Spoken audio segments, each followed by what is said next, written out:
Hello students, welcome to unique coaching class. વિદ્યાર્થીઓ, આજે આપણે નવું ચેપ્ટર સ્ટાર્ટ કરવાના છે, પ્રત્યક્ષ મજૂરી. આના પહેલા આપણે માલ સામાન વાળું ચેપ્ટર જોયું હતું અને ત્યારે મેં કહ્યું હતું કે કોઈ પણ ફેક્ટરી માટે કે કોઈ પણ વ્યક્તિ જ્યારે ઉત્પાદન કરે છે ત્યારે એનો ઓલમોસ્ટ અડધો પ્લસ ખર્ચો અથવા તો સૌથી મોટો ખર્ચો મોટા ભાગે કયો હોય છે? માલ સામાન હોય છે.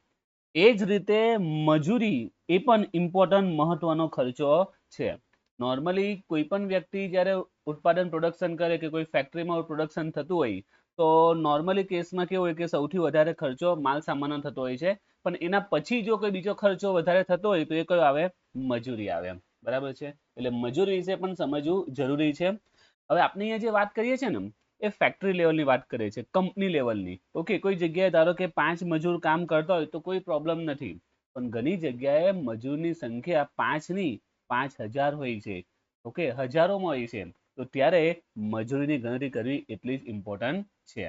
રાઈટ? કારણ કે તમે સિમ્પલ વિચારો, કોઈ કારખાનામાં 5 મજૂર કામ કરતા હોય, બરાબર, મહિનાનો ધારો કે 10,000 એમને સેલરી આપવામાં આવતી હોય તો 10 ગુણ્યા 5 50,000 મહિનાનો ખર્ચો થશે. પણ માની લો કે કોઈ ફેક્ટરીમાં 1000 કર્મચારી કામ કરે છે, મીન્સ કે મજૂર કામ કરે છે, આપણે માનીએ કે બધાની સેલેરી 10,000 હશે, તો વિચારો મહિનાની તો મહિનાનો કેટલો ખર્ચો થયો. એટલે મજૂરી ખર્ચો પણ નાનો નથી, એ પણ બહુ મોટા પાયા પર થતો હોય છે. બરાબર છે? તો મજૂરી લગતા પણ આપણે ઘણા પોઈન્ટ શીખવાના હોય છે. એ પણ ઘણા ખર્ચામાંનો એક ઇમ્પોર્ટન્ટ ખર્ચો છે. આજે ટેકનોલોજી આવી ગઈ છે, મશીન આવી ગયા છે, પણ આજે પણ મજૂરની જરૂર તો પડે જ છે. બરાબર છે? એના વગર, કારણ કે મશીનને ચલાવવા માટે, મેન્ટેન કરવા માટે પણ વ્યક્તિની જરૂર છે. ઓકે, તો આ ચેપ્ટરમાં આપણે મજૂરીને લગતા ઘણા પોઈન્ટ શીખવાના છે, જે ફેક્ટરી લેવલ કે જે વ્યક્તિ ઉત્પાદન કરે છે એના માટે મહત્વનું છે. તો આ બે ટોપિક આપણે આ ચેપ્ટરમાં શીખવાના છે. એક છે મજૂર ફેરબદલી દર અને બીજું છે વેતન પ્રથા. તો આજે આપણે સ્ટાર્ટ કરીશું પહેલા મજૂર ફેરબદલી દરથી. ઓકે, એ પહેલા વેતન પ્રથા એટલે કહી દઉં તો વેતન પ્રથા એટલે લોકોને જે વેતન આપવામાં આવે છે, મજૂરોને જે વેતન આપવામાં આવે છે તે કઈ પદ્ધતિથી આપવામાં આવે છે, કઈ મેથડથી એ લોકોને વેતનની ગણતરી કરવામાં આવશે. જ્યારે આપણે વેતન પ્રથા સ્ટાર્ટ કરીશું ત્યારે જોઈશું. અત્યારે આજે આપણે સ્ટાર્ટ કરવાના છે મજૂર ફેરબદલી દર. ઓકે, તો આ ચેપ્ટરમાં ધોરણ 2 મેથડ શીખવાના છે, એક મજૂર ફેરબદલી દર અને વેતન પ્રથા. એમાંથી આજે આપણે સ્ટાર્ટ કરીએ છીએ મજૂર ફેરબદલી દર. ચલો, સૌથી પહેલો ક્વેશ્ચન, મજૂર ફેરબદલી દર એટલે શું? તો આ શબ્દ તમારા માટે નવો નથી. ઓકે, તમે આના વિશે ભણી ગયા છો, પણ અત્યારે ઓલમોસ્ટ બધાને યાદ નહીં હશે. ઓકે, આઈ થિંક આ 12મા ધોરણમાં કાં તો 11મા ધોરણમાં બીએમાં આ ટોપિક આવી ગયો છે. થિયરિકલ સબ્જેક્ટ બીએમાં આઈ થિંક તો 12મામાં જ આવી ગયો છે મજૂર ફેરબદલી દર વિશે. પણ એટલું ડિટેલમાં આવ્યું નહીં હશે, અને આવ્યું પણ છે, પણ સ્ટુડન્ટ અત્યારે હાલ પૂરતું યાદ નહીં હશે. તો શબ્દ પરથી આઈડિયા પણ આવી જાય, મજૂર ફેરબદલી દર એટલે શું? તો આપણે વિચારીએ કોઈ પણ કારખાનું હોય, કોઈ પણ ફેક્ટરી હોય, બરાબર, કારખાનાની વાત કરીએ કે ફેક્ટરીની વાત કરીએ, માની લો કે એમાં હાલમાં 1000 કર્મચારીઓ, 1000 મજૂરો કામ કરે છે. બરાબર છે, પણ આ 1000 કાયમ માટે 1000 જ રહેશે? ઓકે, બની શકે ને કે આમાંથી અમુક કારખાનું છોડીને ચાલ્યા જાય, મહિના રહીને, 2 મહિના રહીને કે વર્ષ રહીને. 1000 માંથી માની લો કે આ જાન્યુઆરીમાં 1000 કર્મચારીઓ હતા, બરાબર, પણ જ્યારે ફેબ્રુઆરી આવ્યો, એક મહિનાની અંદર ધારો કે 30 મજૂરો કે 30 કર્મચારીઓ કારખાનું છોડીને ચાલ્યા ગયા. માર્ચમાં બીજા માની લો કે 50 છોડીને ચાલ્યા ગયા. તો બની શકે છે ને, ઓકે, કોઈ પણ કારણ હોય, સેલેરી કારણ હોય અથવા બીજું કંઈ કારણ હોય, અથવા આંતરિક મતભેદ થતો હોય છે એક કર્મચારી બીજા કર્મચારી સાથે. બરાબર, હવે આજે તમને ખબર હોય કે કર્મચારીના પણ બધા સંગઠન હોય છે, મજૂરના સંગઠન હોય છે, તે લોકો વિરોધ કરે છે, તો એવી ઘણી એક્ટિવિટી બનતી હોય છે. એના કારણે પણ મજૂર કારખાનું છોડીને જતા હોય. એટલે ઘણા કારણ હોઈ શકે છે. ઓકે, આપણે એક બેઝિક વાત કરીએ છીએ. તો આ જો કારખાનું છોડીને જાય તે કંપની માટે, ફેક્ટરી માટે, કારખાના માટે સારું કે ખરાબ? તો ખરાબ કહેવાય. એનું કારણ એ છે કે ચલો આ ચાલ્યા તો ગયા, બરાબર, માની લો કે માર્ચ, ફેબ્રુઆરી, માર્ચ, એપ્રિલમાં બધું મળીને એકમાં ધારો કે 30 ગયા, એકમાં 50 ગયા, એકમાં ધારો કે 40 ગયા, તો બધું મળીને 100-150 કર્મચારીઓ 3 મહિનામાં ચાલ્યા ગયા છે. બરાબર, ઓકે, આપણે જો ગણતરી કરીએ 120 કર્મચારી કારખાનું છોડીને ગયા છે. હવે સિમ્પલ છે, 1000 માંથી 120 ચાલ્યા ગયા તો કામ તો ઓછું થશે ને, તો આપણે શું કરવા પડશે? બીજા નવા 120 ને લાવવા તો પડશે ને. ઓકે, બીજા નવા 120 લાવવા પડશે. હવે કોમન છે કે 120 ને નવા લાવશો તો જરૂર છે ને મશીન વિશે બધું નોલેજ હોય. ઓકે, જરૂર છે બધે એક્સપિરિયન્સ જ હોય, કોઈ નવા પણ હોય, ફ્રેશર પણ હોય, તો પાછું એને તાલીમ આપો, એને ટ્રેન કરો, અને જે લોકોને તાલીમ આપીશું, ટ્રેનિંગ આપીશું, તો એ લોકો માલનો બગાડ પણ તો કરશે ને, નુકસાન પણ તો થશે ને એમ. ઓકે, તો કારખાનું છોડીને જાય તો આપણા માટે સારું નહીં કહેવાય, બરાબર છે. બીજું, નવાને લાવો, નવાને સેટ કર્યા પેલા જૂના વ્યવસ્થિત ચાલતો તો વેલ એન્ડ બેટર છે ને. તો મજૂર ફેરબદલી એટલે શું? તો કારખાના કે ફેક્ટરીમાંથી કારખાનું છોડીને જે કર્મચારીઓ ગયા છે, ઓકે, એના દરને, એના પ્રમાણને એને શું કહેવાય? મજૂર ફેરબદલી દર. ઓકે, ચલો. તો હવે આપણે ચેપ્ટરમાં પહેલા શીખવાના છે મજૂર ફેરબદલી દરની ગણતરી. તો ટોટલ એની 3 મેથડ છે મજૂર ફેરબદલી દર. આપણે દાખલામાં 3 રીતે શોધવાનું કહેશે. પહેલી મેથડનું નામ છે છૂટા થયેલા કામદારની સંખ્યાના આધારે, જેનું શોર્ટમાં નામ છે ત્યાગ પદ્ધતિ. ઘણીવાર એમ કે ત્યાગ પદ્ધતિથી મજૂર ફેરબદલી દર શોધો, ઘણીવાર એમ કે છૂટા થયેલા કામદારની સંખ્યાને આધારે શોધો. ઓકે, બીજી પદ્ધતિ છે નવા નિમાયેલા કામદારની સંખ્યાના આધારે, એની બીજું નામ છે પુનઃ સ્થાપના પદ્ધતિ. અને ત્રીજી મેથડ છે છૂટા થયેલા નવા નિમાયેલા કામદારની સંખ્યાને આધારે, અને એનું શોર્ટ ફોર્મ છે સંયુક્ત પદ્ધતિ. તો બંને નામ યાદ રાખજો, કારણ કે કોઈ વાર દાખલામાં આ પૂરું નામ વાપરે, કાં તો શોર્ટમાં જે નામ છે ત્યાગ પદ્ધતિ, પુનઃ સ્થાપના કે સંયુક્ત. શોર્ટમાં યાદ રાખો, એકદમ સિમ્પલ છે. પહેલામાં કોની વાત કરે છે? જે છૂટા થયા છે તે. કોમન છે, હમણાં જ કીધું, છૂટા થયા એની સામે નવા તો લાવવા પડે ને. ઓકે, તો આ નવા નિમાયેલા, અને ત્રીજામાં બંને ભેગું છે, છૂટા પ્લસ નવા નિમાયેલા. ઓકે, તો સિમ્પલ યાદ રહી જાય. છૂટા થયેલા એનું શોર્ટ નામ છે ત્યાગ પદ્ધતિ, નવા નિમાયેલા એનું શોર્ટ નામ છે પુનઃ સ્થાપના, અને છૂટા નવા બંને ભેગું થાય એનું શોર્ટ ફોર્મ છે સંયુક્ત પદ્ધતિ. ઓકે, ચલો હવે ત્રણેયને સૂત્ર છે વન બાય વન સમજીએ. તો પહેલું છે છૂટા થયેલા કામદારની સંખ્યાને આધારે, એટલે કે ત્યાગ પદ્ધતિ. તો એકદમ સિમ્પલ સૂત્ર છે. અહીંયા કોની વાત કરે છે? છૂટા થયેલા કામદારો. કોની વાત કરે છે? છૂટા થયેલા કામદારો. સિમ્પલ સૂત્ર છે. અંશમાં આપણે શું આવશે?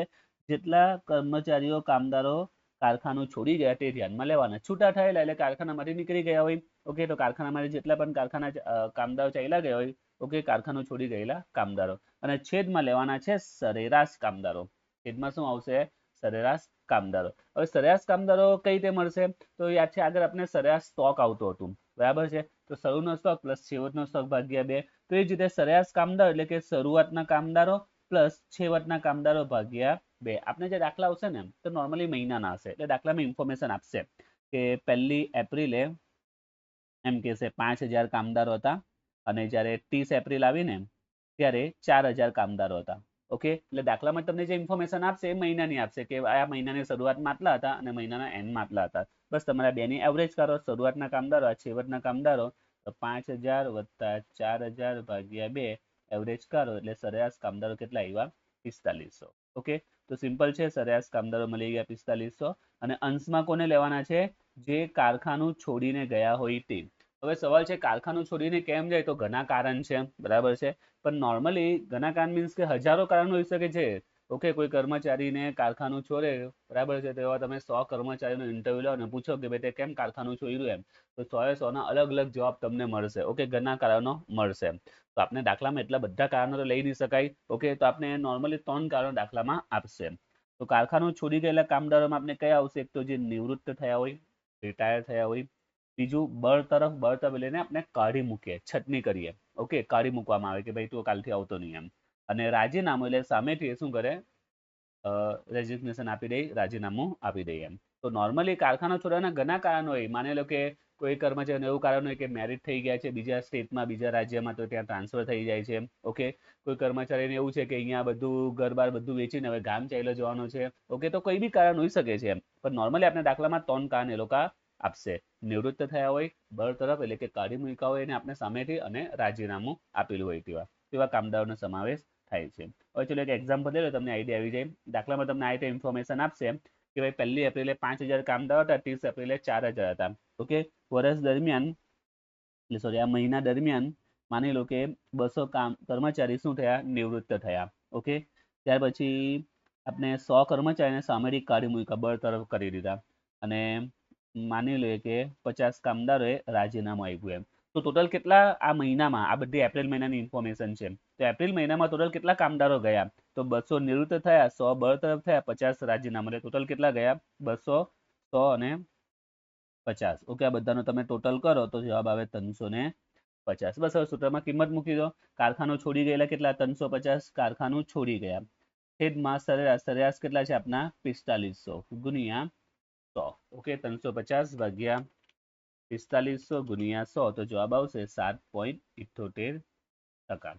ક્લિયર? ઓકે, તો સિમ્પલ જ છે. છૂટા થયેલા કામદારો અથવા તો બીજું નામ છે એનું ત્યાગ પત્ર, તો જે કારખાનો છોડી ગયો છે એમાં સરેરાશ કામદારો.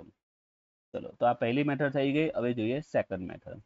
એનું નામ છે નવા નિમાયેલા, હમણાં કીધું તે રીતે. બીજું નામ છે પુનઃ સ્થાપના. ઓકે, હવે હમણાં એક સિમ્પલ છે. મેં હમણાં પેલું ઉદાહરણ લીધું કે એપ્રિલ મહિનામાં 100, 200 ને 350 કારખાનો છોડીને ચાલ્યા ગયા, તો એની સામે નવા પણ તો લાવવા પડશે ને. એ લોકોની જગ્યા જે ખાલી પડી, બરાબર છે, તો કામ થોડી અટકવાનું છે. ખાલી પડી તો એની સામે બીજા નવાને આપણે નિમણૂક પણ તો કરવી પડશે ને. તો આના સૂત્રમાં શું આવશે? નવા નિમાયેલા એટલે કયા નવા નિમાયેલા? જેને આપણે જગ્યા ખાલી પડી છે ને એ જગ્યા પર આપણે જે નવા આવ્યા છે તે, અને છેદમાં તો સરેરાશ જ આવશે જે જગ્યા ખાલી પડી છે તે. એમ કારણ કે 350 જણ ચાલ્યા ગયા છે, 350 નવા લાવવા તો પડશે ને. તો જે જગ્યા ખાલી પડી છે તે. એમ પણ અહીંયા એક મોસ્ટ ઇમ્પોર્ટન્ટ ટોપિક તમારે યાદ રાખવાનો છે તેમ કે ફક્ત ખાલી પડેલ જગ્યાએ નિમણૂક થયેલ કામદારો ધ્યાનમાં લેવાના. કુલ નિમણૂક કે વિસ્તરણ યોજના હેઠળ નિમાયેલા કામદારો ધ્યાનમાં લેવાના નહીં. હવે આ શું છે તે? ઓકે, તો ચલો આપણે એક એક્ઝામ્પલથી સમજીએ. દાખલામાં જે રીતે આવશે તે. તો દાખલામાં એમ કે છે, હજુ એક તમને એક્ઝામ્પલ સમજાવું. માની લો કે આપણે જોયું કે ભાઈ એપ્રિલ મહિનામાં, ગયા મહિનામાં 350 કર્મચારીઓ કારખાનો છોડીને ચાલ્યા ગયા છે. હવે મે મહિનામાં આપણે શું કર્યું? 350 ગયા છે, ચલો બીજે 350 ને લાવી દઈએ, બરાબર. એટલે મિનિમમ 350 તો લાવવા જ પડશે ને.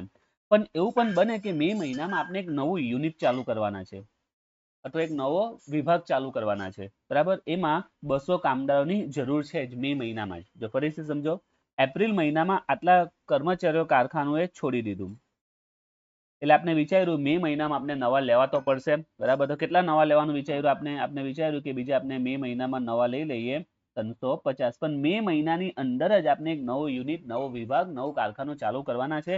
એમાં 200 કર્મચારીની જરૂર છે. તો એ લોકો શું કરશે? પહેલા 350 ને લેશે, પછી 200? ના, બધાની નિમણૂક હાથે જ કરે ને. ઓકે, 350 ને 200 એટલે ટોટલ નવા કેટલા આવશે? 550 ને નવા લેશે. ઓકે, કોમન સેન્સ નો પોઈન્ટ છે. 350 જગ્યા ખાલી હતી એપ્રિલ મહિનામાં, 350 જણ કારખાનું છોડીને ચાલ્યા ગયા, એટલે આપણે મે મહિનામાં 350 ને નવા લીધા. કેમ? કારણ કે પેલી જગ્યા ખાલી પડી હતી, વેકેન્સી હતી. ઓકે, આ ખાલી જગ્યા હતી એના પર આપણે 350 નવા લાવવાના છે. પણ એ જ મહિનામાં આપણે બીજું નવું યુનિટ પણ ચાલુ કરવાના છે, નવું કારખાનું ચાલુ કરવાના છે. ઓકે, અથવા નવો વિભાગ સ્ટાર્ટ કરવાના છે, જેમાં 200 કર્મચારીની જરૂર પડશે નવા. તો આપણે કેટલા લઈશું? ટોટલ 550 લઈશું. 350 પ્લસ 200. હવે આ જે સૂત્ર છે એમાં જે વાત કરે છે નવા નિમાયેલા, તો હું તમને પૂછું આમાં કેટલા નવા આવ્યા?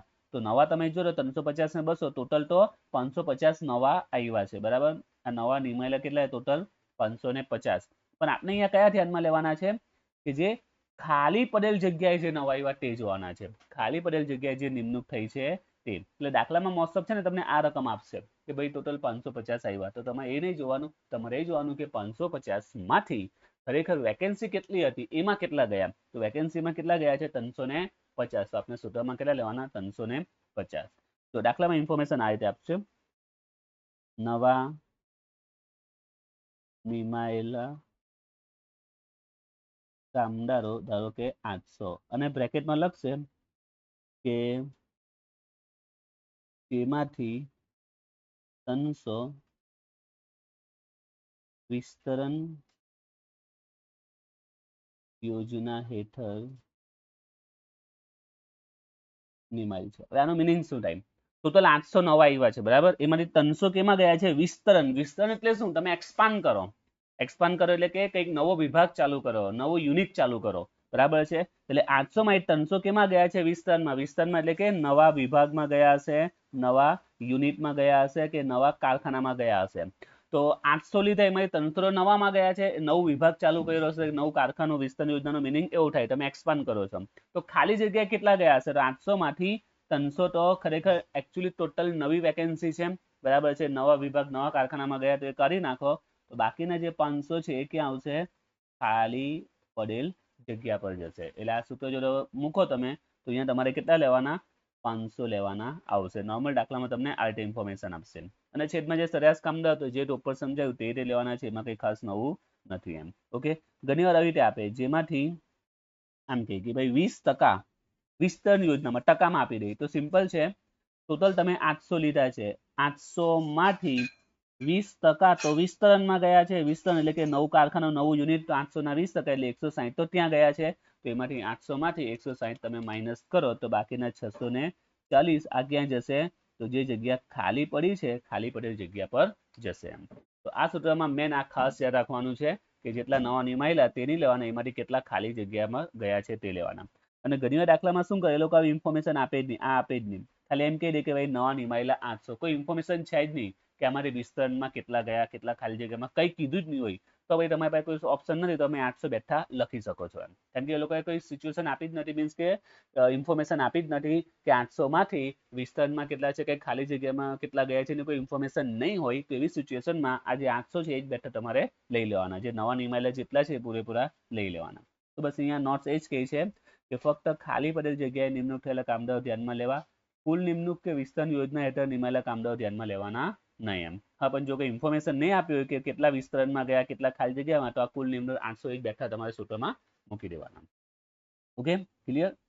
ચલો ત્યાર પછી આગળ છે ત્રીજી પદ્ધતિ, છૂટા થયેલા નવા નિમાયેલા સંયુક્ત પદ્ધતિ. તો મેં શરૂઆતમાં કીધું તે ત્રીજામાં કઈ નહીં, બંનેને ભેગું કર્યું છે, છૂટા થયેલા અને નવા નિમાયેલા. તમે સૂત્ર જો એટલે ખબર પડી જશે, આમાં કોઈ મહેનત જ નહીં કરવાની. તો છૂટા થયેલામાં આપણે અંશમાં શું લખતા હતા? કારખાનું છોડી ગયેલા. જો બંનેને સૂત્ર એકવાર જોઈએ. છૂટા થયેલા કામદારોનું સૂત્ર શું હતું? અંશમાં આપણે શું લખીએ? કારખાનું છોડી ગયેલા છેદમાં સરેરાશ કામદારો. બરાબર. બીજી પદ્ધતિ નવા નિમાયેલા પુનઃસ્થાપના, એમાં અંશમાં શું લખીએ છીએ? ખાલી પડેલ જગ્યાએ થયેલ નિમણૂક છેદમાં સરેરાશ કામદારો. ઓકે, તો પહેલામાં અંશમાં શું આવે? કારખાનું છોડી ગયેલા. બીજામાં અંશમાં શું આવે? ખાલી પડેલ જગ્યાએ થયેલ નિમણૂક.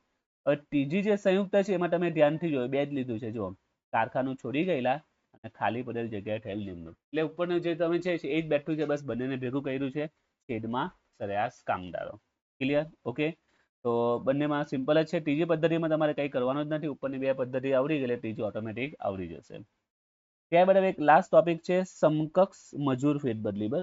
સમકક્ષ વાર્ષિક આવશે, સમકક્ષ વાર્ષિક મજૂર ફેરબદલી દર. હવે આ શું છે તે સમકક્ષ વાર્ષિક મજૂર ફેરબદલી દર. તો જો એનું સૂત્ર છે મજૂર ફેરબદલી દર ગુણ્યા 365 ભાગ્યા મહિનાના દિવસો. ઓકે, હવે સૂત્ર આપણે પછી જોઈએ, પહેલાનું મિનિંગ શું થાય સમજાવી દઉં છું.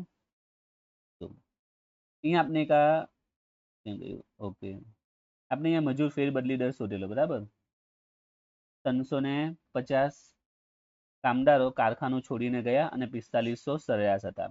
આ પહેલી પદ્ધતિમાં 350 કારખાનું છોડીને ગયા અને સરેરાશ કેટલા હતા? 4500 હતા. ગુણ્યા 100, 350 ગુણ્યા 100 ભાગ્યા 45, તો જવાબ આવ્યો 7.78%.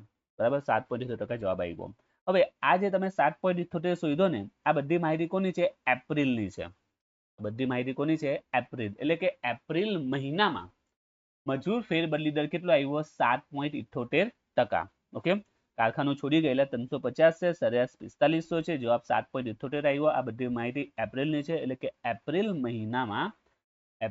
મહિનામાં મજૂર ફેરબદલી દર કેટલો આવ્યો? 7.78. ઓકે, આ ત્યાગ પદ્ધતિ, છૂટા રહેલા કામદારની પદ્ધતિ. પણ જો કોઈ એમ વિચારે કે સર આ તો મહિનાનો છે, મારે વર્ષનો જાણવો, તો વર્ષનો કેટલો? બરાબર છે, તો સિમ્પલ છે, અને વર્ષમાં તમે કન્વર્ટ કરી દો. 7.78 મહિનાનો છે ને, કયા મહિનાનો છે? એપ્રિલ મહિનાનો છે. તો એપ્રિલ મહિના તમારે દિવસના આધારે ગણતરી કરવાની. તો એપ્રિલ મહિનાના દિવસો કેટલા હોય? ઓકે, તમે એપ્રિલ મહિનાનો શોધ્યો છે 7.78% આવ્યો છે. ઓકે, આ મહિનાનો શોધ્યો ત્યાગ પદ્ધતિ પ્રમાણે. હવે તમારે વર્ષનું શોધવું હોય તો એપ્રિલના દિવસો કેટલો હોય? 30 હોય. તો સિમ્પલ પદ મૂકી દેવાનું કે ભાઈ આ તો 30 દિવસનો 7.78 આવ્યો છે. હવે આપણે વર્ષનો જાણવું હોય, વર્ષના દિવસો કેટલા હોય? 365 દિવસો. 365 દિવસનો કેટલો? અને તમે જો સોલ્વ કરો તો 7.78 ગુણ્યા 365 ભાગ્યા 30, અને સોલ્વ કરીએ